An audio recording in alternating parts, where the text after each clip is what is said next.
All right, I'm gonna be honest with you guys. I didn't know how to start off this video. So I'm gonna start off like this. When you look at my channel and you see the page and you see the videos when they pop up, you're like, Al's a basher. He likes the high-end bashers. He likes Armor. He likes Team Corelli. He likes Habao. He likes PR Racing. He likes Smith Masters. But you see up here, you have the Tamiya BBX and the Tamiya Blitzer Beetle. They can be considered bashers to a certain point, right? A pre-order came out. Well, one came out, you could pre-order. I put the pre-order in as soon as I was able to, and it's here, and that's what we're gonna look at.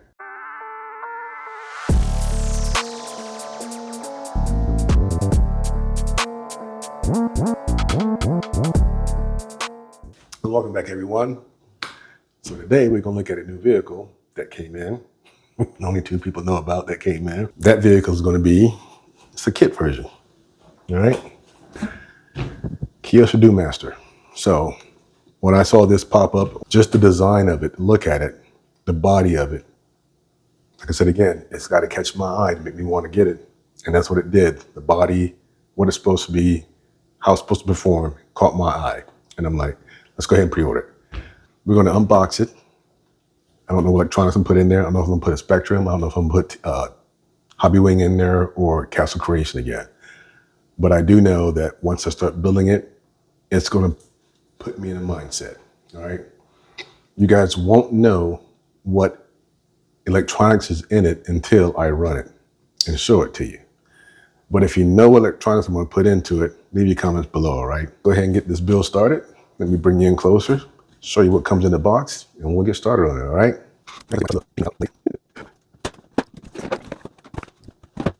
All right, so this is everything that comes in the box. Get the leg stem body you got to cut out. Hope I don't do anything wrong and stupid cutting this out, because this is going to be kind of, challenging for me right now. I see the lines where you got to cut them out at, but I don't know what color scheme I'm going to paint on it. It's not going to be a basic scheme. I want to try something different and hope it turns out right. The man that goes inside, I'm going to paint him too. I might paint the wheels. Don't know yet. Here's the stickers. DuneMaster stickers. All right, so here's the guide that tells you what I need to have. 550 motor, size motor, the tools I need, transmitter, receiver, shock oil, okay. Paint for the body, silicone oil. What we're gonna do, everyone, we're gonna go over to the other workbench over here and get started with this build so you guys can see exactly what's going on, all right? All right, these are all the parts from bag one. Let's get started. Jeez, Nelly.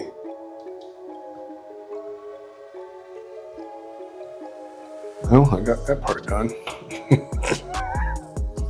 Oh my goodness. Had to shave this washer, plastic collar, down to get it to fit over there. Got that part done, got that part done. Now I'm working on the back chassis part. Yeah. So if you can't see it, guys, I got you at an angle where I'm just trying to stay out of your way so I don't bump the camera and get this done.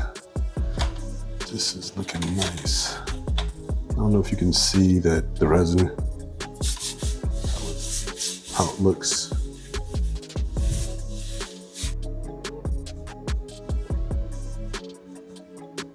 It may seem like a mess, everyone, but it's not. Actually, I'm having a ball with this thing. This part here, what I'm doing, it says it needs a 3x8, and there's not a 3x8 in the package. There's a 3x9 in the package, so that's what I'm using. I'm filling underneath to make sure that it doesn't go all the way through, so it hits the motor when I install the motor. All right, now I'm getting ready to do the rear suspension arms. And let's see, what do I need? I need 4 3x40 adjust rods.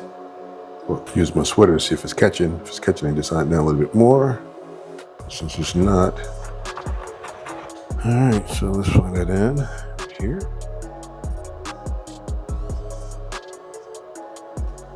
It's going to be 20 millimeters, approximately.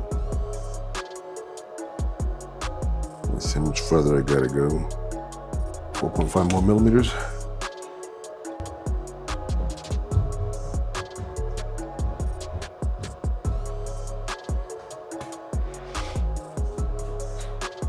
What are you getting into over there? What are you doing, Mason?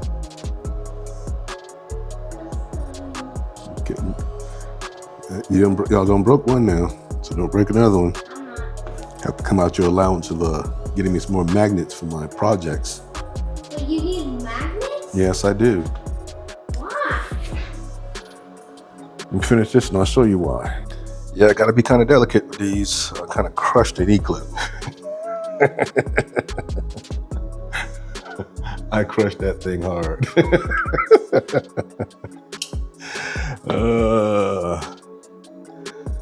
Just getting the rear shocks all taken care of right now. This cap fits on better than the other cap for the rear front shocks.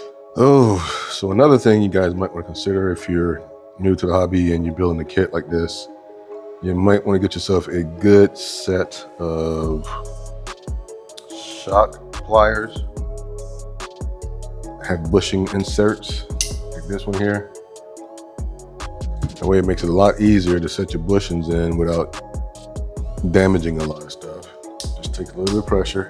As soon as it pops in, everything's good. All right, get ready to put the springs and lower collars on, but right here on this page 23, it says that for the front, A is front, you need 3.0 millimeters of space between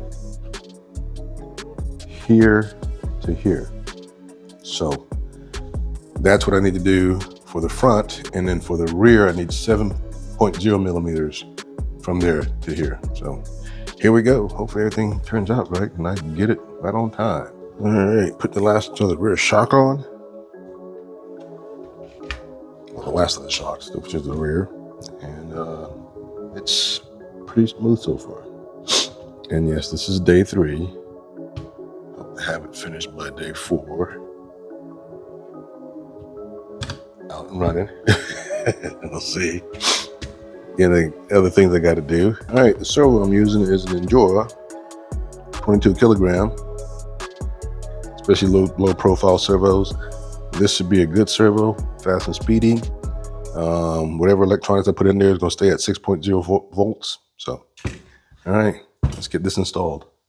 All right, I'm done. 5 days into this build. Certain things that happen, you guys probably heard some of it already, but I made a few notes and I'm gonna start off with the first one. And the first one is when you open up the manual, it tells you all the parts you need, tells you everything, all the tools you need. And it also gives you a photo diagram, the parts tree, right? Some people might say, Al, you just need to start building more kits and you get used to it. Okay, I understand that. Let's put this. The Blitzer Beetle wasn't that hard. The parts tree had numbers on it, right? The BBX wasn't that hard. The parts tree had numbers on it too, right? So if this tells you tree A, part number this, you know where to go, right? You can have everything laid out, you know where to go. This one here doesn't have any numbers on the parts tree. It doesn't have numbers of what specific parts you have to find, all right? That is one of the issues, right? Caliper I was using, and you probably heard me say this. Well, hold on. That was one of the issues. Some of the parts were redundant, like 3x7, 3x7x2, 3x7x1, slightly off by a millimeter, 3x7x2, and then 3x7x1. Okay, looks kind of close, but not really, you just got to have the right caliper and everything else, right? So personally, I'd say this, if you got calipers, I would say go with a good decent caliper. You saw me, I used this in the video in the build. I'm like, okay, this is really making me mad because it won't stay locked in. I can't hold it in place.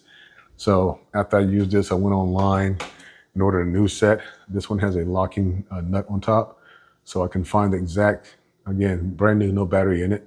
I can find the exact number I needed, lock it in, it's not gonna move, right? And I can just set everything there and set it down and not have to worry about bumping it and have to refine that number again, all right? So if you plan on building a kit like this, especially a Kyosho kit, suggest that you get yourself a good set of calipers that has a locking nut on the side or locking wheel somewhere where you can lock it in place, all right? So the first one was back here, the motor plate. You heard me say that I had to shave down one of the bushings on the motor head collars.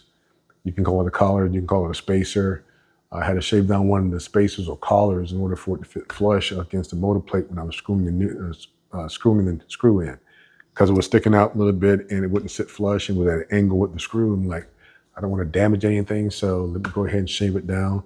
And again, that part there, it says you need a 3x6x2 plastic collar.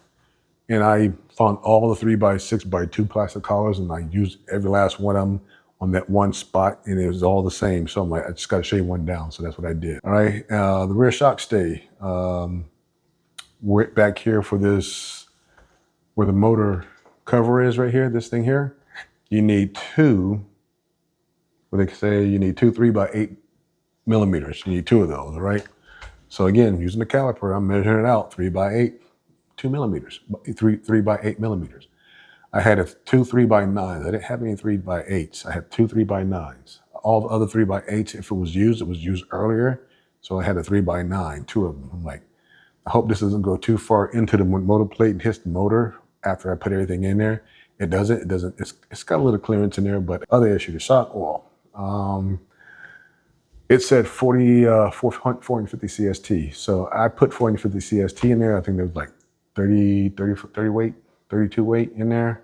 I got 30 weight, but the front end for my taste was sitting a little bit too low, all right? And the way it was sitting was like here.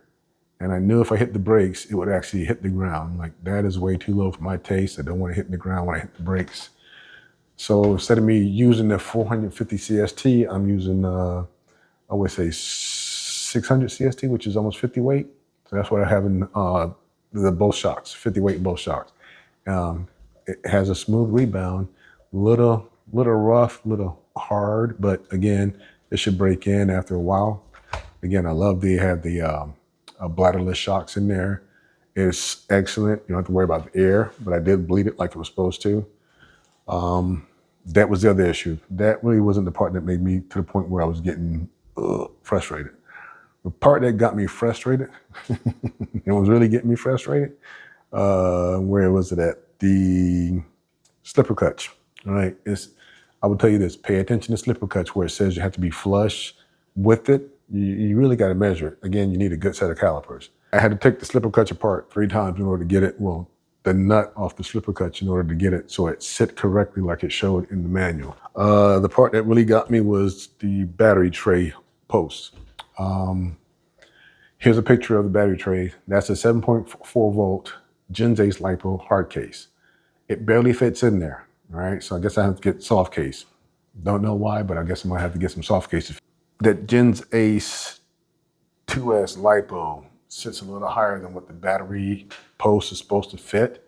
So I had to add 2 or 3 spacers in there on the bottom of it in order for it to sit up so I can lock that down with the locking arm for the battery, right? And as you can see, it's in there. You see the spacers underneath it, and it is what it is. The parts tree. Again, it's the parts tree. If I was a new person, this is my first build because I like the way it looked, I like the way it sounded like it's supposed to handle, and I start building this, I'd be that person who says, look, I'm done. I'm not gonna build it no more. I'm sending it right back. Here you go, send my money back, I'll find something else. I'll buy a Tamiya before I buy one of these in order to build.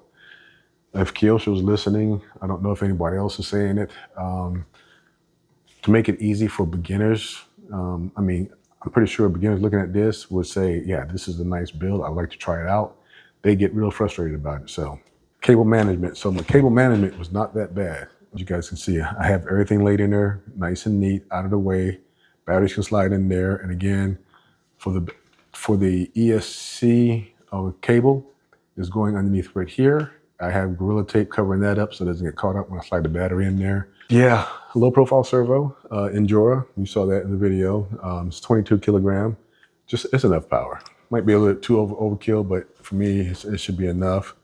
And I got it on channels 3, well 6, on an all switch. So there's the front headlights. Here's the rear tail lights. Into the back wing back there. What do you guys think? Think I did okay with the light package here? I think I did. All right, everybody, so that's my thoughts on the DuneMaster. How you think about my paint scheme on here. supposed to be like black paint that's actually rusting, that's peeling off in certain spots because of weathering. I don't know. I just thought I'd just go with something like that. With a fade in and out, gold, copper wheels on there. I really think this should be a street rod instead of a Dune off-road. It should be on-road. Believe your comments below. Oh, I'm still looking. I'm waiting for the silver aluminum mirror chrome to come in so I can paint the mirrors and stick it on here so it like there's real mirrors on there. All right. But that was my thoughts on the DuneMaster, everyone. If I had, again, maybe if I had this before I started, I wouldn't have been so frustrated. I could actually measure everything out and keep it in spot and double check again to make sure it's the right one. But like I said, again, that one bushing on the motor mount cover, I checked all of them that were the same. It's in the running video. I'll take your advice. If you guys choose that, say that this needs to be an on-road street rod, have to go on Amazon and find some tires for it. Again, try to keep the same type of tires, fat in the rear, small at front. Street tires, if you guys say race, just keep it as a off-road buggy out. I don't have to worry about it. I got the tires already on there, already colored in for off-road. So again, it's kind of late. Ain't gonna be able to run this out there today. So you guys give me your thoughts. What do you think about it? You won't see the motored ESC until after I run it or when I do run it. So if you want to know what I'm running in here, or take a wild guess what you think I'm running in here. Do you think it's the new Spectrum censored? Do you think it's the Hobby Wing, or do you think it's the Castle Creation? All right, leave your comments below. Let me know what you think. And also let me know what you think about the DuneMaster. Should it be a street rod or should it be an off-road buggy still? I'd like to hear your thoughts on all that, everyone, all right? So again, I didn't want to take it this long, but it is. Thank you everyone for stopping by. Watch the video. I really appreciate it. I really appreciate the support that you guys are giving me. Again, thank you to Adam. Thank you to Paul from Wright's Place for hooking me up with China Hobby Line. Hopefully they do sponsor the channel and we can run some more stuff. I'm going to run this with the Blitzer Beetle and the BBX. So stay tuned after the first initial run with this. You'll see him running with these two up here. Maybe on the track, I don't know, maybe just in the backyard, just having fun with them, right? All right, everyone, so you know, like, share, comment, subscribe. If someone else can do, me and the DuneMaster from Kyosho, we're out.